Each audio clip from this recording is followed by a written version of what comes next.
What is up, everybody? I'm Brett L. Pape. That's Coach Bruce, and this is the Coach Approach. Stay on.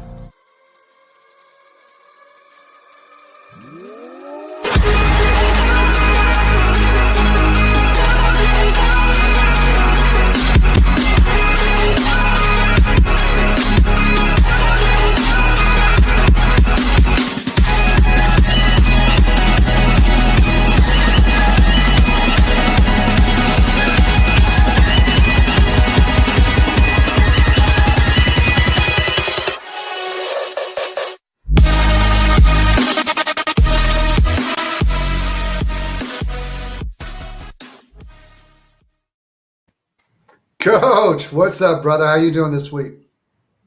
I'm There you good, go. man. What a great week of football. I got to stay away from that whiskey. I can't drink. You saw last week. I'm just a little 5'7", 143 pounder, and I'm trying to keep up with you last week. And I think you and my wife had to make sure I can get back out to the living room. So it's back to the water and beer this week. Yeah, I thought maybe I was going to have to carry you to bed, man. Yeah, well, it wouldn't have been very far. It wouldn't be very far. But hey, we'll get into the week that was and the week that's going to happen later on the show. We're really excited that we get to bring on a guest who's enjoying her special day today. So, Coach, why don't you tell us who we got? Yes. So, hey, welcome to the show. We have at Kelly in Phoenix, who is, I was blessed to meet at the Fantasy Expo. Like I have a ton of our guests. She's absolutely outstanding. She's a part-time writer, full-time optimist. She is just the nicest person you'll ever talk to. She works with the commish and does a lot of other things in social media. Welcome to the show, Kelly. We're so excited to have you. Thank you. I'm so excited to be here. My computer is lagging a little bit this evening. I'm closing windows like mad, so nothing crazy happens. And I do have my whiskey this evening as well. So cheers. There we go. All right. So what are we drinking? So this is James E. Porter, 1776, I think it's called. And I got it while I was in Kentucky visiting my sister. So it was really, really good souvenir. I love it. Hey, it is your birthday, so a very, very happy birthday to you. We're so excited to have you before you start your birthday festivities tonight. Oh my gosh, what a crazy day. Wednesday is typically like the most boring day ever, and today has been fun and crazy and full of messages and texts and phone calls, and now I get to be here with you. Well, we're excited to have you, and we're not going to try and keep you too long, so I'd like to kind of jump right into it. And we've already talked about your work with the podcast company that you're over there with the commission.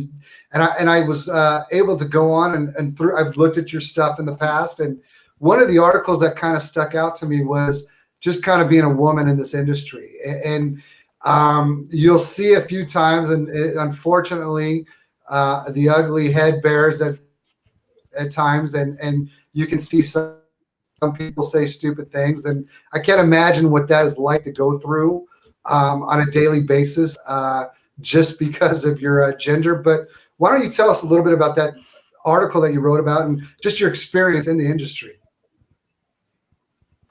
Yeah, of course. So my experience in the football space is fairly new. I've been playing fantasy football for, oh my gosh, well over a decade, starting with like a work league. Of course, I feel it's how everybody kind of starts, maybe. Yeah. And, but I've been blogging, writing, being a guest speaker of various things for my entire career because I work in the marketing space, specifically social media marketing for about 15 years with forums. That's my start. I'm dating myself, but that's okay. But yeah. We can relate. Don't worry, we can relate. Yeah. We're among friends. That's right. Yeah, definitely. If we pulled out IDs right now, I know who would be the oldest. So you two have nothing to worry about. Okay. I'll let you take that crown. Yeah. But in the fantasy space, I wanted to be more involved in the whole culture of everything. I had been working at home, and then pandemic hit, and I felt even more isolated than usual.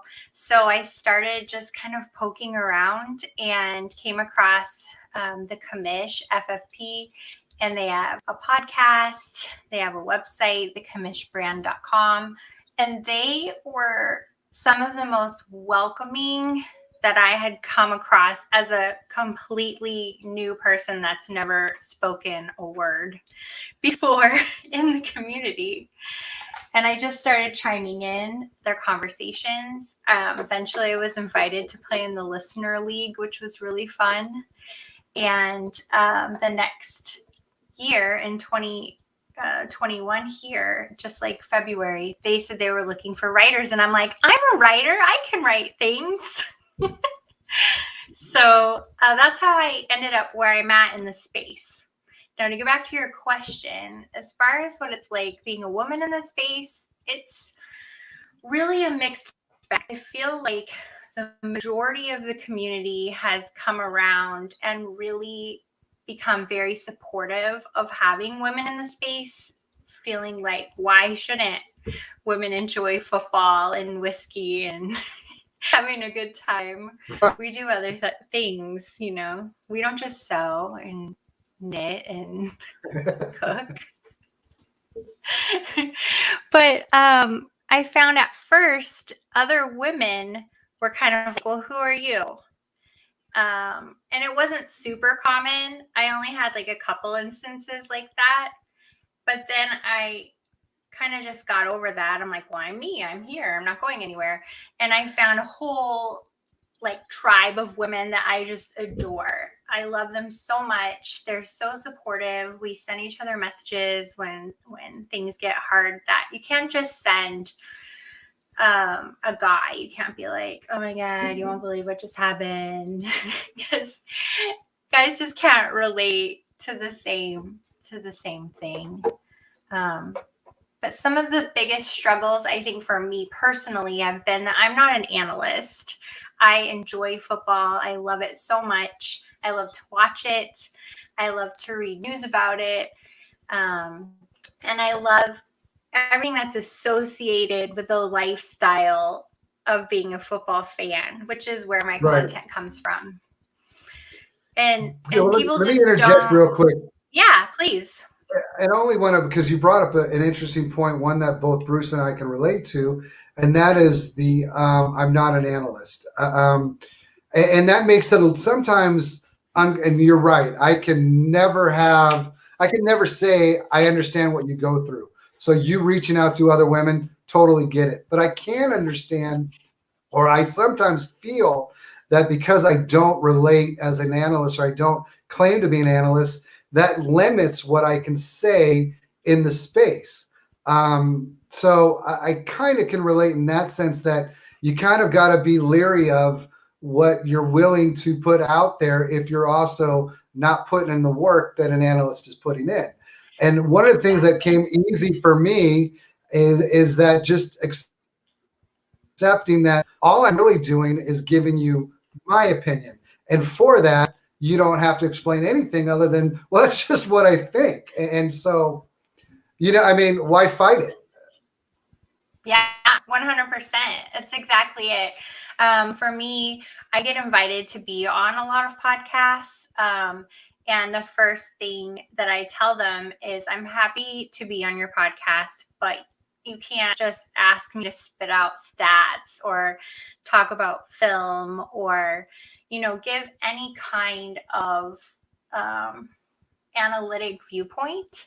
I can just tell you who I like, what my gut feeling is, my experience as a fan, and how I've seen this team or player have patterns, stuff like that I think somebody who's genuinely in tune with football can add to the conversation. Plus, bring a little fun. I mean, who doesn't want to have fun?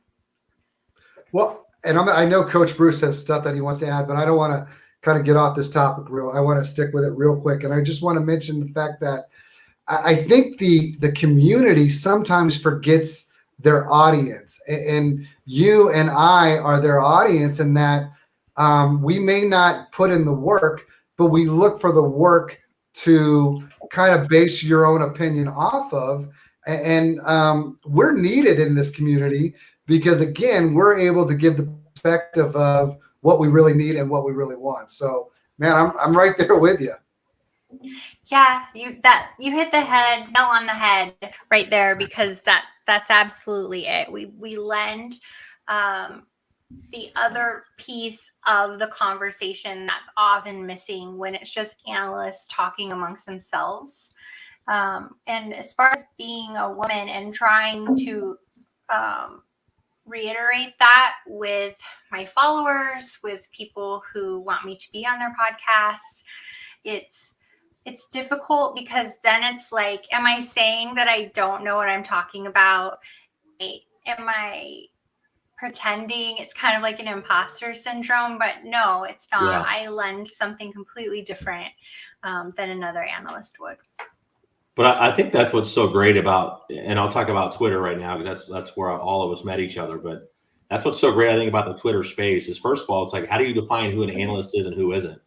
I think it's something like, just because you put an article out for a site, does that make you an analyst? If you put rankings out, does that make you an analyst? And I know there's a lot of people that will reach out to me in the DMs and talk about start sit advice and players and rosters and whatnot. It's like, hey, I'm not an analyst. I'm like you. I'm a guy that loves to play fantasy football. I have played for years. Like, yeah, but you put rankings out and we did this in the offseason. It's like, yeah, because I enjoy that process. It's more to make me a better fantasy player, but also to learn and collaborate with actual people to put out really good content. But I think there's so many resources for anybody to go on, whether you're an analyst or a fan, which I consider myself a huge fan of fantasy football and the game of football.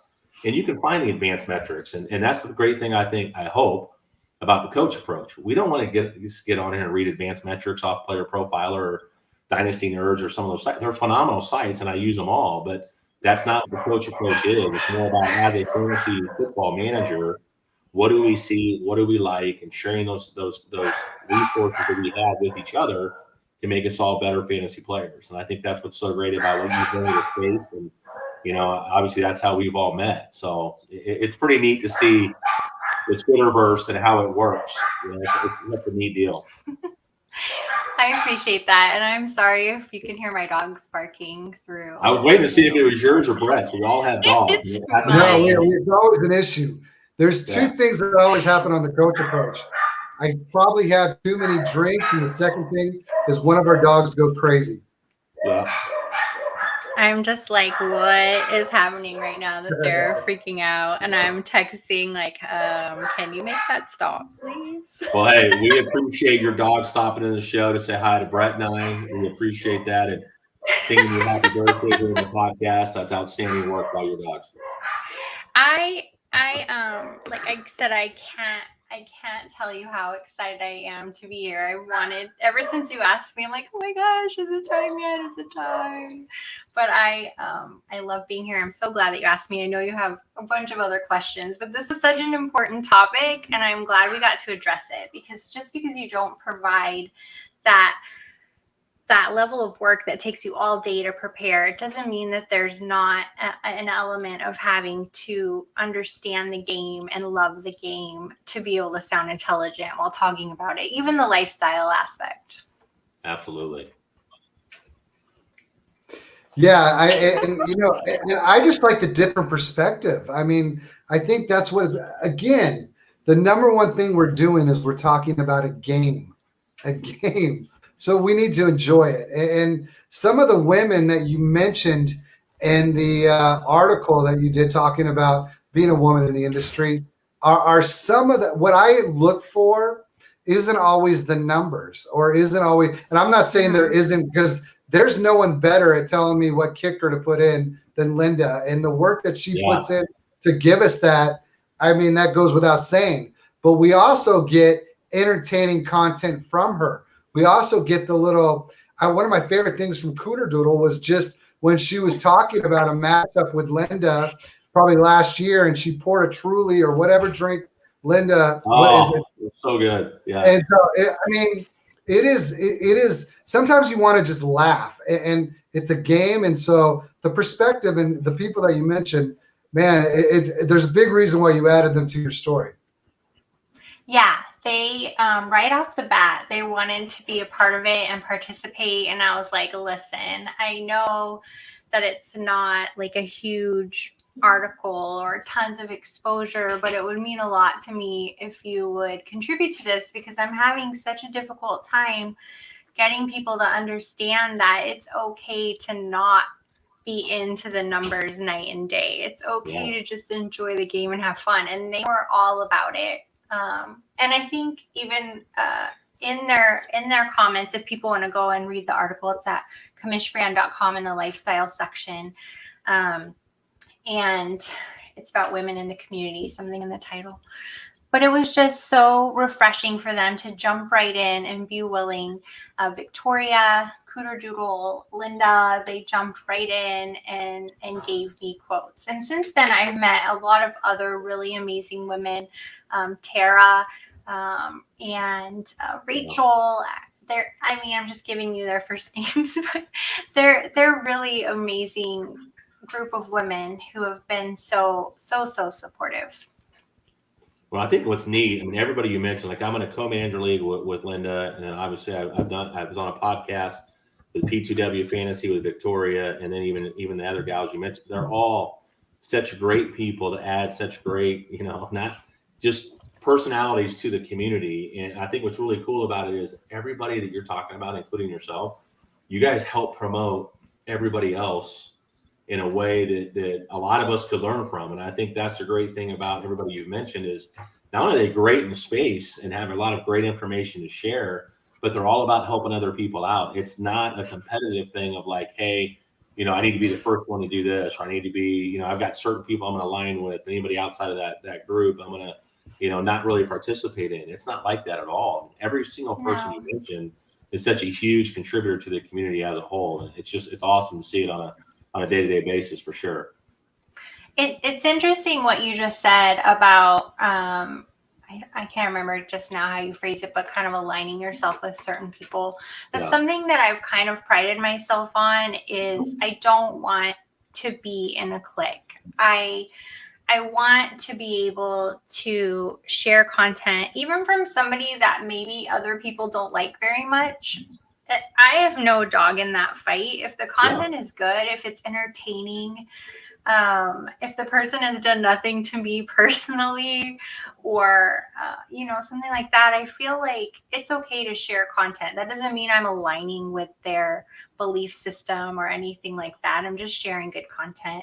And that's what I feel like this group of women has done and brings to the table. They see a great piece of content, they go out and share it, and we add a bit of commentary to it that's more personal, I think, than oftentimes a man might do too, where it gives a little background about the person who wrote it or what makes it great or cute nicknames or something that just adds a little something. Yeah. Absolutely complements the piece, right? Right. Makes you want to open it. Yeah. Well, one of the things that we love to bring analysts on, and we love to do it mostly because we are players trying to get better. And at the same time, we're also people in the industry trying to get a podcast off the ground. And fortunately, Coach Bruce and I are old, and we're not looking to do anything other than spend an hour and a half a week talking football with people that know what they're talking about. And I say that because trying to promote the show hasn't really been on the top of our agenda. But if we were someone who was looking to do that and know if you, the upcoming podcast person or up-and-coming website designer, can improve the amount I get to see it. I caught most of that. It was a little stuttery. I think I know what he's asking because we talked about it before the show, but what are things guys like us are trying to find it in this space? And of course, you've got a great social media background. What are things that you can do and other people in the space to share their brand and put themselves out there? What are some things you recommend? I think one of the most overlooked things is the power of search. So when you have a blog, whether or not you do articles every day, every week, whatever, even if it's just a recap of your most recent podcast and you're able to embed it or link to it or show a still from it and then link out to it, having a great description with words that are tied to the description within your podcast description, which are also tied to words that are in your tweets, because Twitter is indexed. So your tweets are then indexed into Google. So if you were to use words like, what's it like to be a woman in the fantasy football community? We've asked Kelly in Phoenix. And then you use that exact same phrasing in your podcast description, in a blog post recap, and when you're writing the blog post, that it's towards the top. That's important. And then you just use these keywords so that they get crawled and they're found. I mean, there's a whole process that I could go through with you. But that's, I think, the most overlooked piece is making sure that those keywords are interwoven throughout every piece of content that's able to be indexed through Google. And that's how you get found, because people are search. Yeah. Am I good to hear me? Sort of. Better? Yeah, we're better. Sort of. Well, awesome. Awesome. Well, let me go real. Yeah, as an editor, Ball Blast, we're always talking about SEO. What you're speaking is a language I certainly know a lot of, and making sure you're repeating the same thing. Yeah, I get it. It's a lot of work. It is a lot of work, especially making sure that it's continues through your other pieces of content. And it may seem repetitive, but it doesn't have to be. It can be a link in one place, a still image in another, a video embedded somewhere, but it's those words that you've typed out that make all of the difference. And I've recently been playing around with alt text in my tweets too, which is hidden text behind images for the visually impaired. And we have several not visually impaired. I'm visually impaired. I'm impaired right now for the hearing impaired. And we have several hearing impaired community members, and I've messaged them and I'm like, hey, when you use this tweet through your reader, does it tell you what the picture is? And they're like, yeah. So that's another way that you can continue your SEO by using that hidden alt text behind images. It's quite a process, like you mentioned. It takes a lot of time, but it makes such a huge difference. Yeah. Well, let's move on, because again, we're all here most and foremost because we love football. So nothing's better than when you're in a fantasy football draft and you pick someone up late. Who are some of your top surprises that you've seen on your rosters this year that you might have picked up later than the 13th or whatever rounds, and you've been pleasantly surprised by? Well, I have this year 12 teams, which is the most I've ever managed. So there have been a lot of rosters, but being a huge Ravens fan in this house, I was really surprised to see Hollywood Marquise Brown available in later rounds, especially because there wasn't a huge receiving room to begin with. Obviously, the running backs suffered, but even receiving, I was like, what? Okay, thanks, So that's been really fun. But even beyond late round draft picks, I think so far this season, with all of the injuries and all of the scandals and surprises, and even players coming out admitting that they're having mental health issues and they're stepping away from the game, some of the most exciting times for me now have been watching the waiver wire, and it's something I've been really horrible at, but it has been so much fun. I mean, talk about what? Okay, yes, this is gonna make it a horse race right now. I'm so excited. I got to see how this rando pick is gonna do. To me, that's super exciting. That's what's so fun about fantasy football, right? And of course, I love leagues that have fab because it's not just, hey, I picked up a waiver for 3 weeks in a row, so now I'm at waiver spot number 12 in a 12-team league because I picked up a couple waivers earlier. It opens up the field for everybody to say, hey, with the Derrick Henry injury as an example, am I going to get AP? Do I want to go after Justin McNichols?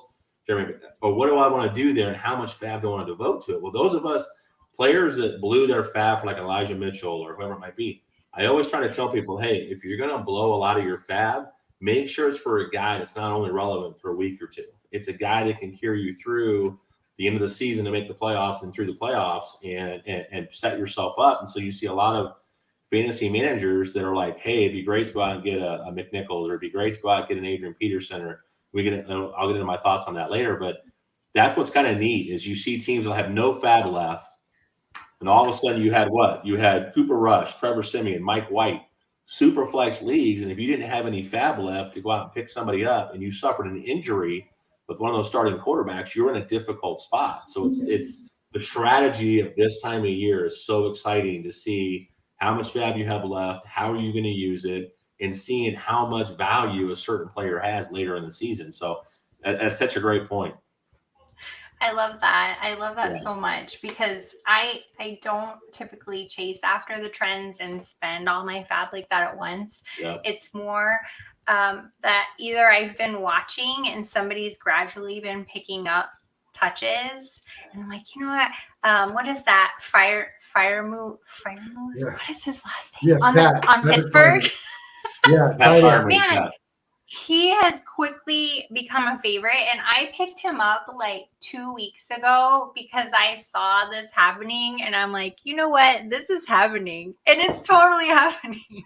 Yeah. It makes me feel like really excited. Like, oh my gosh, I've really been paying attention. I should write this down. Are you in the Scott? I believe you're in the Scott Fishbowl, correct? I am, and I am doing so bad, but I will tell you why. Because it's not because of my draft, honestly. It's because I cannot figure out the tool. And I think that I've saved my lineup and it didn't save. Or I think that's mostly been my issue. I'm like totally shifting it around on my phone. And then I go back and look, I'm like, wait, what happened? So maybe next year I'll have a better handle on the platform. That's probably the thing that people talk about the most is the platform that it's on. A lot of people struggle with it. Yeah. But outside of that, the community aspect of the Scott Fishbowl is so fun. So much fun. Like, I'm in the Britney Spears League, and there was no real representation for Britney Spears. When you go look at the website, it was just kind of like all the main bands. And I reached out to one of the shirt designers, and they made us a shirt just because I asked for one. It was so nice. So I love that. The Scott Fishbowl, right, was trying to figure out, well, what group do I want to be in? Like, before it starts, and first of all, it's such a huge blessing to get picked to be in the Scott Fishbowl. Right. But then it's like, hey, when you fill out your deal, it's like, okay, what division do you want to be in? And you're like, man, there's so many great bands on this. When they flipped it to a music theme, it was like, I went Beastie Boys because, I grew up on the Beastie Boys, but there's a lot of other ones that were really good too. But the community, so you had a 1.06 chat group, right, on Twitter, and then you had the group meet. But then you also had a chat group for the division that you were in. So everybody you're competing against throughout the season. And just that community, I mean, just the number of follows that you get and just the idea sharing, and you find out who the fans are versus the analysts and what they bring to the table. You make friends out of that, right? So it's been such a neat experience just to be a part of the Scott Fishbowl for sure. So it's such a fun thing, man.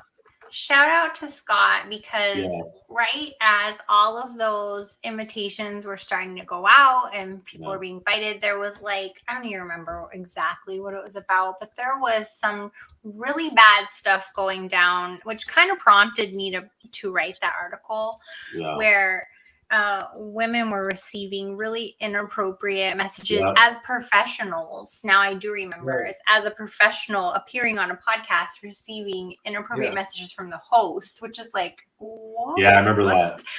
Yeah, So me too. he was like, you know what? All women that want to participate, come and participate. And I know that probably upset a lot of men who wanted to be in the community this year. But let me tell you what it did for women in the community. It made us feel welcome. It made us feel safe. It made us feel appreciated. And gosh, I'm getting all like misty because Do it. Let it go. It's awesome. it was it just was so refreshing because you fight so hard to get somebody to read a blog post or to even take you seriously. And the first time I ever had somebody DM me to ask who they should sit or who they should start, and kind of like what you said, Bruce, I'm like, I can only tell you what I would do from my gut feeling as a fan, but it didn't matter to them. And I get them every week and it makes me feel so great. And it's because of people like Scott who create an inclusive community and people like you guys who invite women on the show. It just opens new doors for us, new opportunities. So thank you. I want to share a story real quick since we're talking about this, but it was so neat to be. And by the way, Brett's going with me to the expo next year. It's just going to be pretty cool. But it was so nice at the expo to see the amount of women that participated in the expo, showed up at the expo, but didn't just show up. It was more, I remember walking by, and look, I'm no big deal in the space, but it was really cool to have your thing on that says Coach Bruce on it and walk through. And there were more people, and women specifically, that weren't afraid to walk up and shake and extend a hand and say, oh my God, it's great to meet you. And they were introducing themselves to anybody and everybody. And I'm sitting back and I'm going, man, this is awesome. Like they're like, walk up, take your shot, like introduce yourself, let people know what your work is. What are you doing? And, where are you from? Like what brought you here? It was so neat to see, so many people just leading that, like meet Linda Lyons was awesome. Just knowing her and meeting other people at the show. And I won't name all of them because there's so many, but meeting you, Kelly, of course you were easy, right? As soon as I saw you and I saw the glass, I'm like, that's Kelly. I got to go meet her. Walked up right as I was getting ready to go over to meet you. And you weren't afraid of, hey, I'm Kelly. I'm like, I know who you are. But it was just such a neat thing to see. It was absolutely awesome. And so many relationships that have been built. It's truly incredible. That was really fun for me. I wasn't so adventurous as to go up and introduce myself to people, which isn't normal for me. Like I'm very outgoing, but just because of some of the things that had kind of happened in the space that made me feel like, I'm not quite sure. The amount of people that came up to me, and I think having my glasses in my profile picture like help people to recognize me. It made me feel so so welcome and safe, which is an important word, I think, when we talk about women in the football space. So I didn't feel weird to give hugs and take photos. Oh my gosh, I took so many photos with people. I don't even know where half of them ended up, but it ended up being a really great experience. And I can't wait for next year, honestly. Next year is going to be absolutely massive. I remember talking to Bob and he goes, before COVID, we had about 75 people show up. And of course you skipped it the year prior because of COVID. And then this year, I think you said there was over, I can't remember what the total numbers were. So I don't want to. Hundreds. Yeah, it was hundreds. It was like 350. 350, there you go. I was going to say 400, but it's definitely close to 400. It's going to be well over 1,000, if not more than that next year. I mean, just the photos, like you said, that were taken, shared on social media, relationships that were built. I remember the week before, I think I found out where Nick Script was. He was the first guy that invited me on a podcast. I always say you remember your first, right? And so I felt, and he put something on social media, on Twitter. It was him and his wife going out to dinner. I said, oh, where are you at? He goes, oh, I'm at such and such place. And he gave me the name of the restaurant. I'm like, perfect opportunity. Call the restaurant in Chicago, order a round of drinks for him, tell the waitress what shirt he's wearing, who to look for. She goes over, she gives him the drinks. He sends me a message later on that night and was like, bro, never in a million years would I have thought. And I'm like, that's what's so great about this space. You gave me my first opportunity, and I'm always going to remember that. So, man, that's the type of stuff I think on Twitter. There's so much time spent on the negativity. It's like, man, let's just build each other up. Let's build relationships. Let's make each other better. We all had issues. We all have things we're going through in our real lives. Right. But let's build each other up, make each other better. And you've been a huge part of that. And I appreciate everything that you do on social media. And I certainly look forward to building that relationship moving forward. Thank you. I look forward to actually doing more content. My real job has taken quite a bit of time, as much as I love it. And then I have one daughter who's homeschooling, which takes a ton of my time as well. And it's just something, though, that's in me that I want to be able to create more and do more. And there's definitely more on the horizon. And I'm super excited to put it out there. And I'm so grateful for the support that's there to help amplify it. And I am always here if you ever have questions or want to know what to do as far as like a PR moment or how do I get my stuff found. Definitely hit me up via DM. I'm happy to help. Kelly, you're the best. We're talking about first, or at least Bruce brought it up. So I will say that you are the first female on the show. We've invited 3 others prior, whether it be scheduling changes or whatever that happened. It just didn't work out, but we're so grateful. And thank you for spending time with us tonight, and enjoy the rest of your birthday. Thank you so much. It really meant a lot to me that you guys shifted things around so I could be here. It's really special, and I'm thrilled to be your first female guest. Thank you so much. You're welcome, and we look forward to having you again. Have a great night. Thanks. Have a great rest of your show. Thank you. Thank you, Kelly. Coach, as always, the guest is always the headliner, and she was awesome, like all the others before her.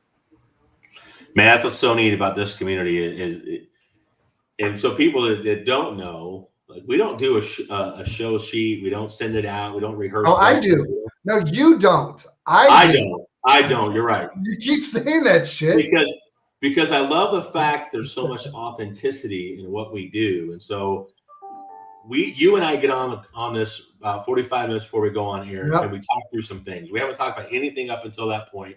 Correct. We don't send something out 3 days in advance for everybody to study stats. We have fun. We want to bring people on the show and just have a real, honest, open conversation. And that, wherever that goes, is I think what makes this show so great.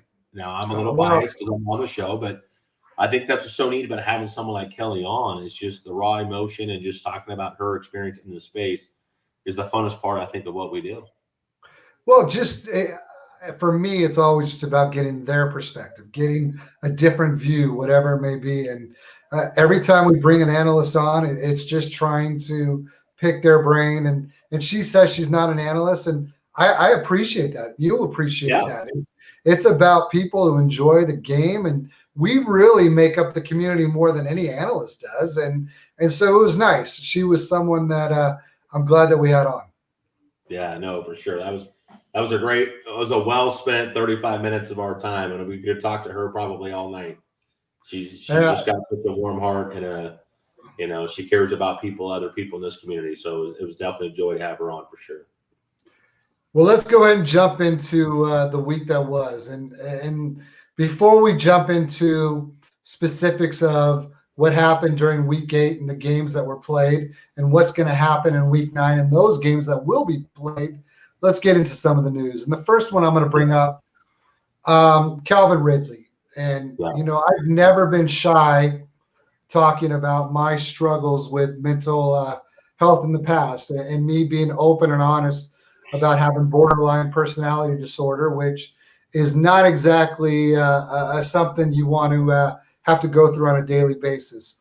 So when I see a guy like Calvin Ridley come out, openly talk about the fact that he's struggling and need to take time away, and people criticize him for doing so when he's being paid so much money. Well, as someone who's gone through it and gone through my own struggles, I've had to take time away from the most important job that I can imagine, and that's my job as a parent.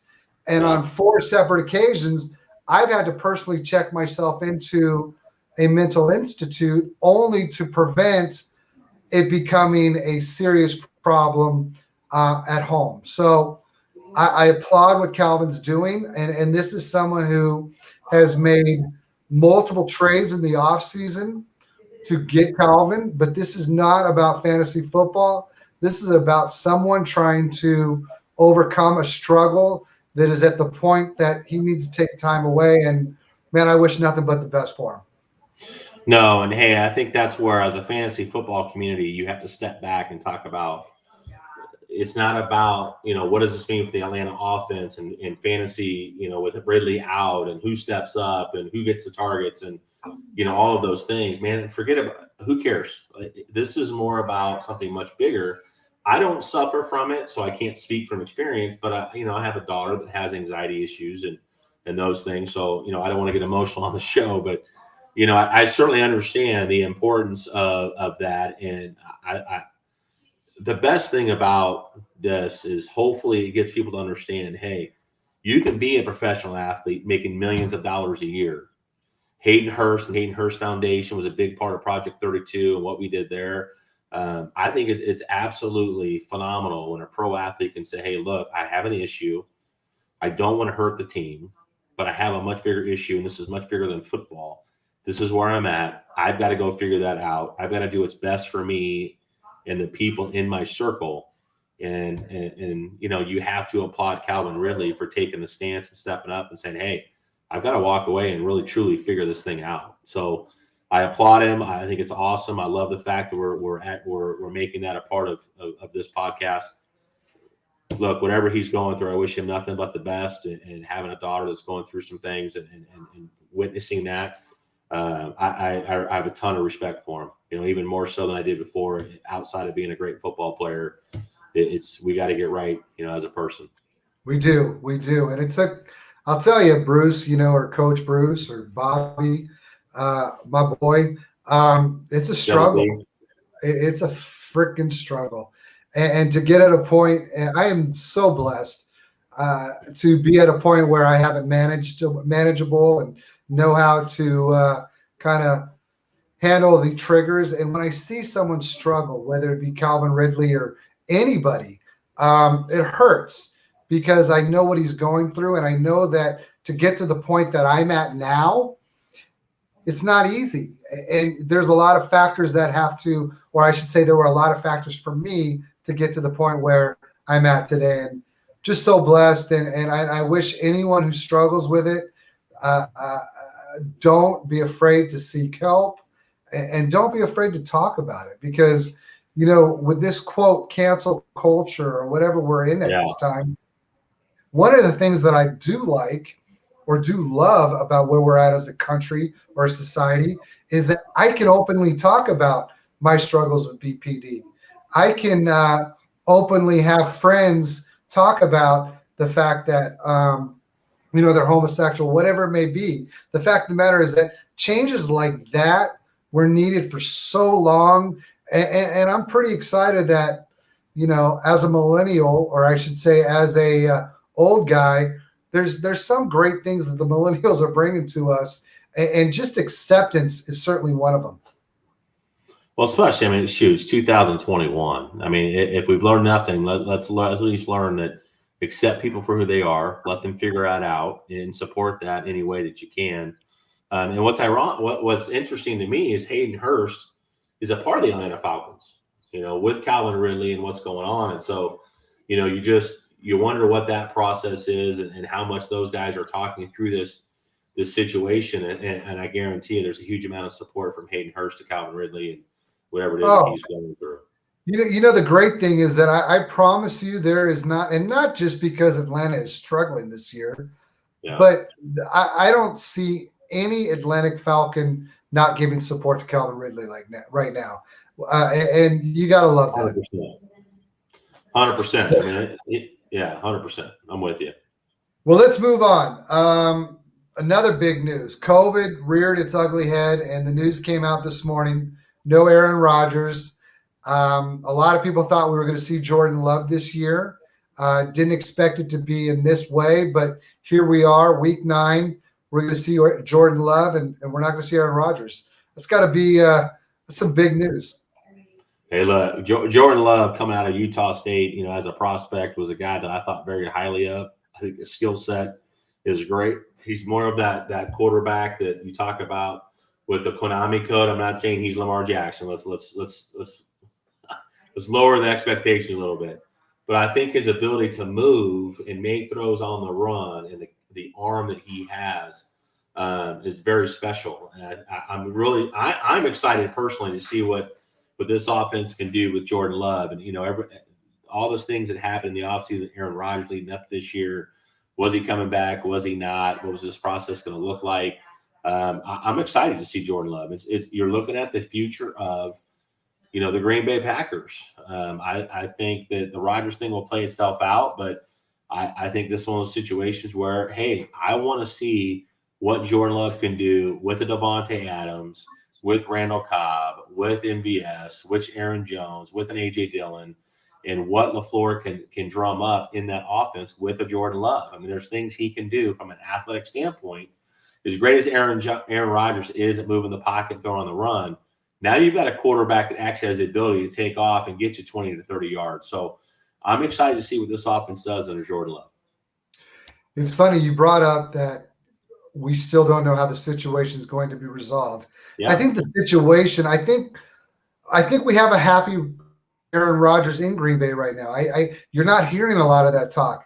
And I think a lot of that is because of the fact that I think there already is a resolution to what's going to happen. And what's going to happen is that he's going to get his walking papers, which he wants at the end of the year. So this is going to give Green Bay an opportunity to see if that decision that fractured the relationship with Aaron Rodgers is going to work out in any capacity with how he does this weekend.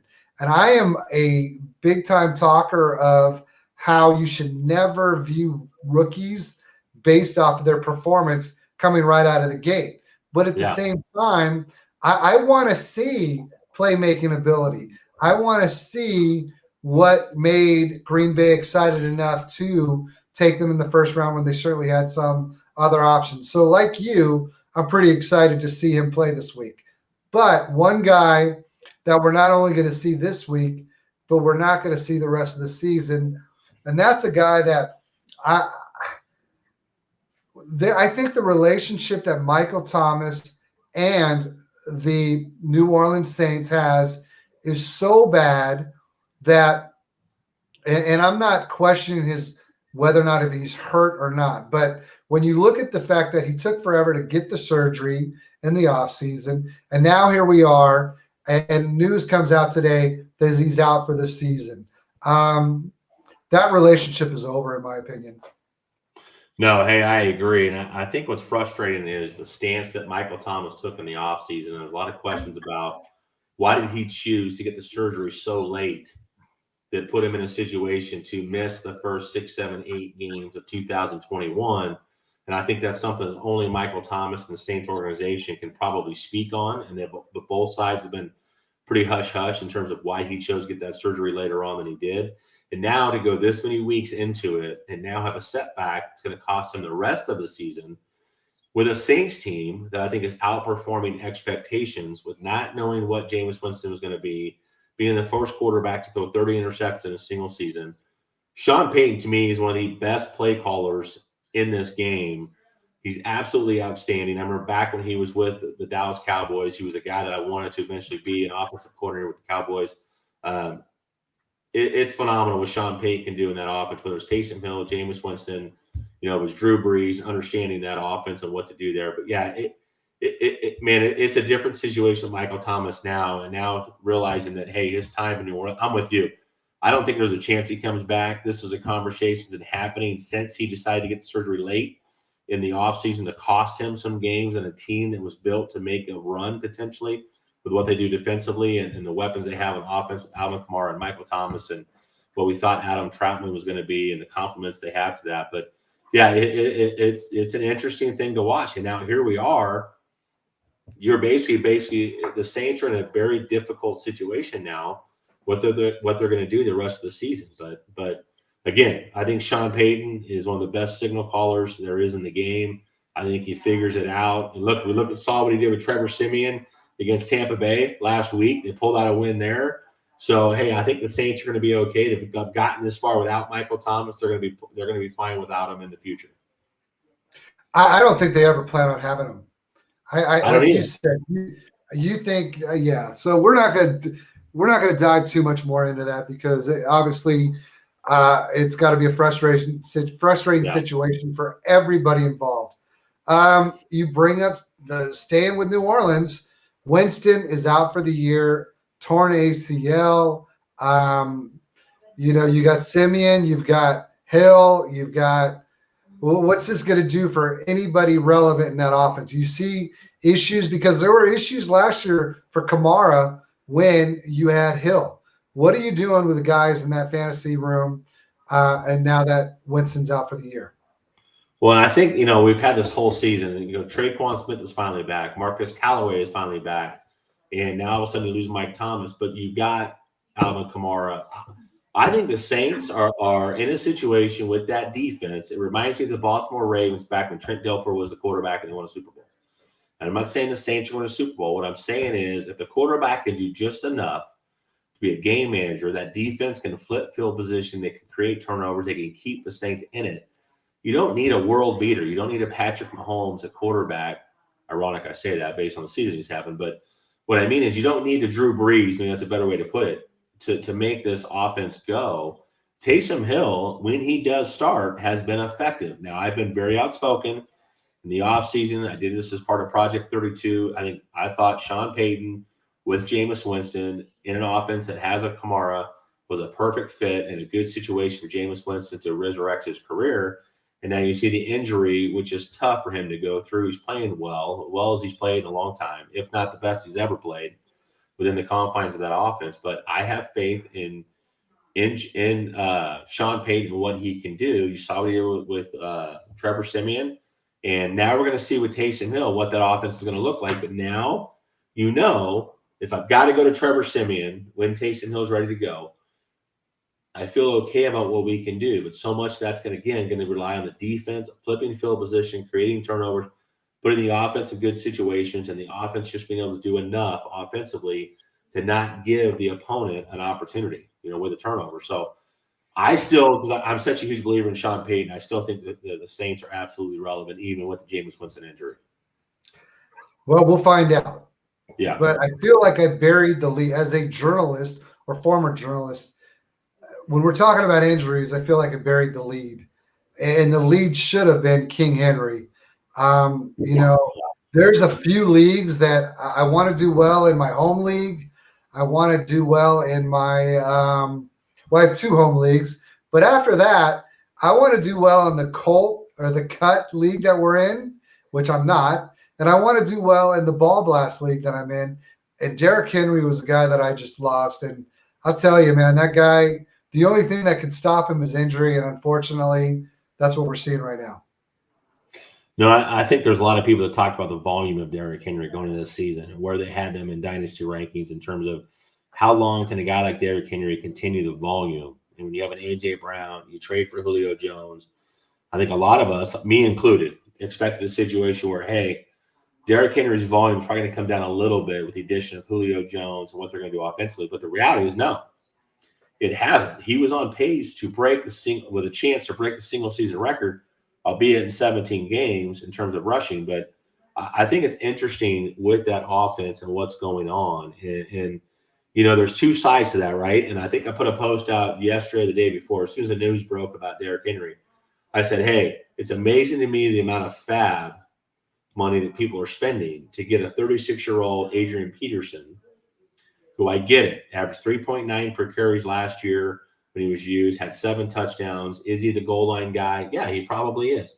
Is he a first and second down guy? I don't think he is. I think there's an opportunity for McNichols to be the guy. I think he struggles to run between the tackles, but I think people have to understand 27 targets, 21 receptions so far. He had 1 game with 12, I think, targets as a whole. They were already starting to use McNichols a little bit more with the injury to Darrington Evans. I do think that there's so many people going out and getting AP, and I'm like, I'm not there. I can't do it. Maybe I'm not with the consensus, but I think McNichols, they're going to go to more pass heavy, which I think is what the expectations were when they brought Julio Jones. if he can stay on the field. He's supposed to be back this week. A.J. Brown's coming on. I think it's a quick game.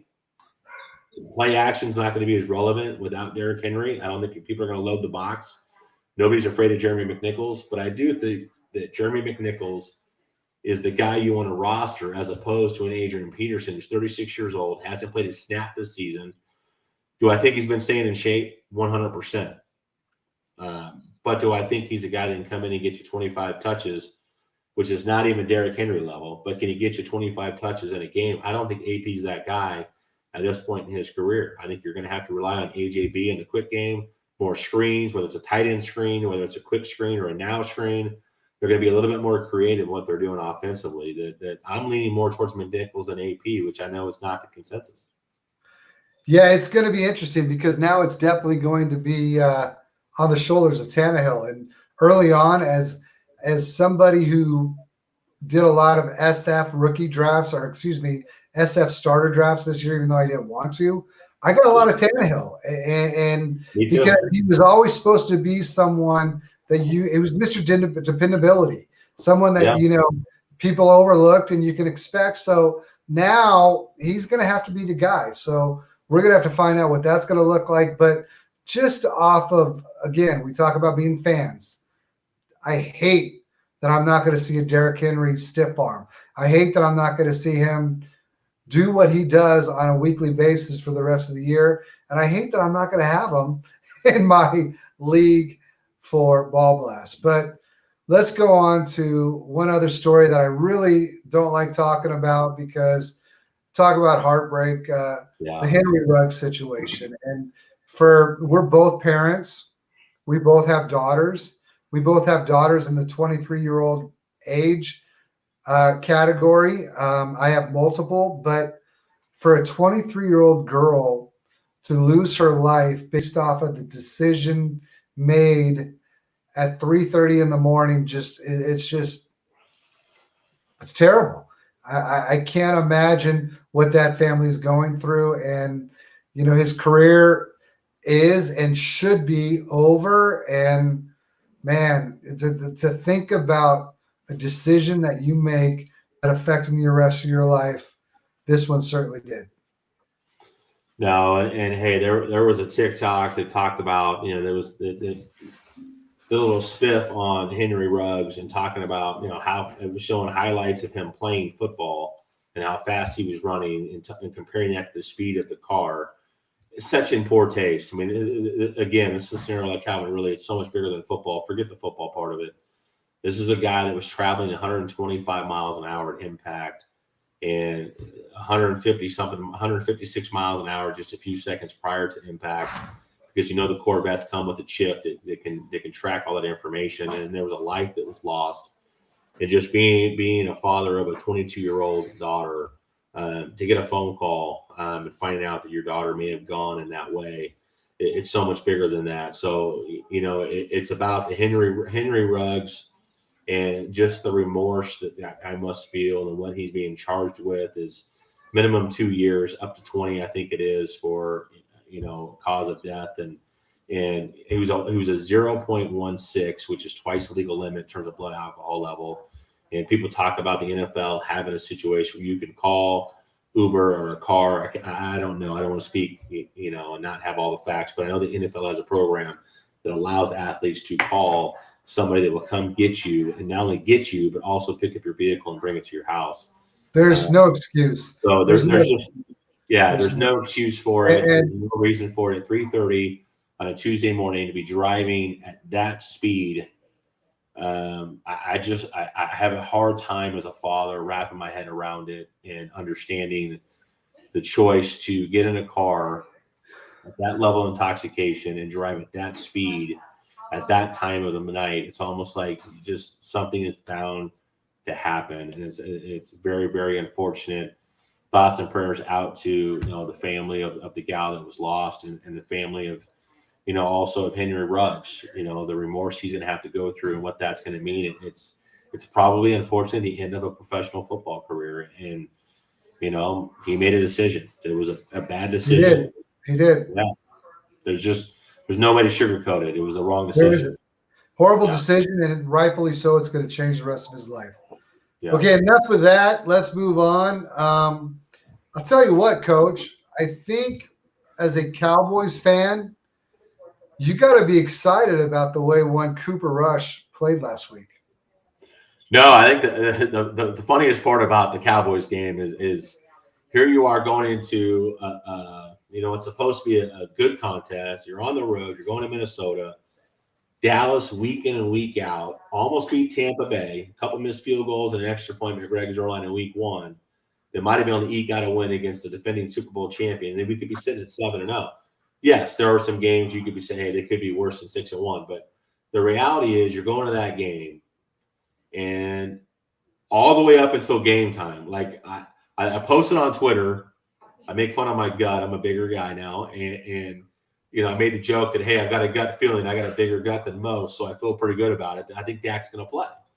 And you get right up until 2 hours before game time. You're seeing the workouts. You're reading the tea leaves. You're seeing what they're saying. He went through the walkthroughs all week with the first team. I felt like he was going to play. And then all of a sudden, 2 hours before game time, you're like, oh, he's not playing. Well, as a huge Dak Prescott advocate and what he's done in this offense and saying, hey, I don't have to pivot on multiple teams and figure out what I'm going to do. So I put Cooper Rush in on a couple of teams. I said, hey, I've got to put him in. It's not Scott Fishbowl scoring in these leagues. I've got to put a guy in that's got an opportunity to play in an offense that's moving the ball and doing well. And Cooper Rush comes out with 300 yards. And there's a great story about Amari Cooper and CeeDee Lamb in the huddle before the final play. They call the play. And CeeDee Lamb understands he's not the guy that play is going to. So he looks at Amari Cooper and he says, hey, can I get this one? Cooper goes, no, man, I got it. And sure enough, Cooper Rush takes the snap, and Mike McCarthy came out afterwards and said, hey, we should have ran the football based on pre-snap read. Cooper Rush trusted Amari Cooper. He made the throw. The Cowboys won the game. It was unbelievable. And it was a week with Cooper Rush and Trevor Siemian and Mike White, these backup quarterbacks, winning games against very good opponents. It was an unbelievable game. Hey, you're not going to believe my Mike White story. Yeah. So I was very frustrated. I really was happy with my Scott Fishbowl draft. I really felt like I did a good job. I was content with my team. I thought I had a team that could compete. I got Cam Akers in the 3rd round. I lost him right away. I lost a few other guys pretty quick after that. I invested very little in the tight end, hoping to hit on guys like Logan Thomas or guys like Adam Troutman, and those weren't working out right off the bat. So I won week 1, and then lost week 2, and they just seemed to pile up. So I came to the point of the season where all I was doing was checking my lineup each week and making sure I was putting in a lineup, knowing that I probably wasn't competing and I didn't want to look at it and get frustrated. So I looked last week, and all of a sudden I won 4 straight. I'm 4-3, but I've got no quarterback in my second SF spot because Derek Carr is on bye and Zach Wilson is hurt. Yeah. I've got $23 left in Fab. I put 20 of it on some guy named who? Mike White.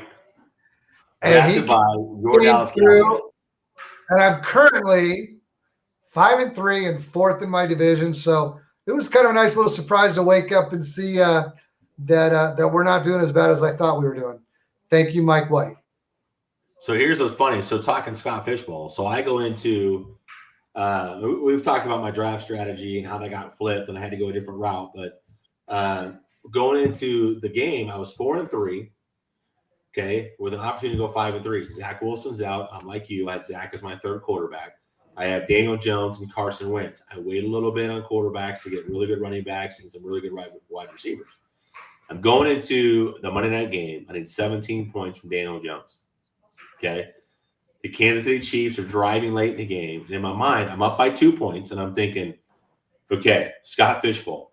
There's negative points for taking a sack, negative points for an incompletion, negative points for an interception, and huge negative points for a pick 6.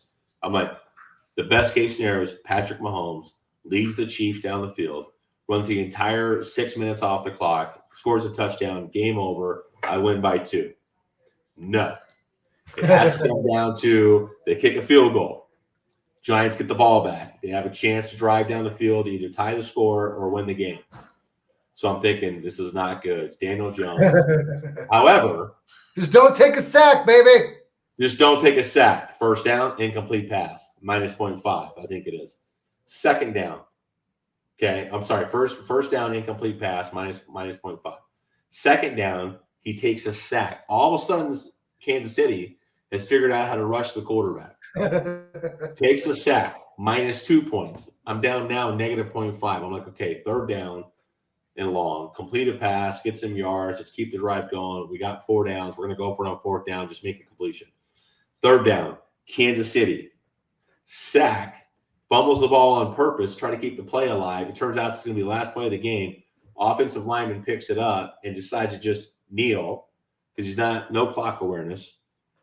Not only do they lose the game, I lose Scott Fishbowl by negative 2 points with the lead when the Giants get the ball because I have a quarterback in that takes 2 sacks in a critical situation. I'm now 4-4 in fighting my way into the playoffs. Coach, as a former poker player, I'll say there would be football or fantasy football if there weren't bad beats. And that, my friend, was a bad beat. For sure. Hey, man, another great show.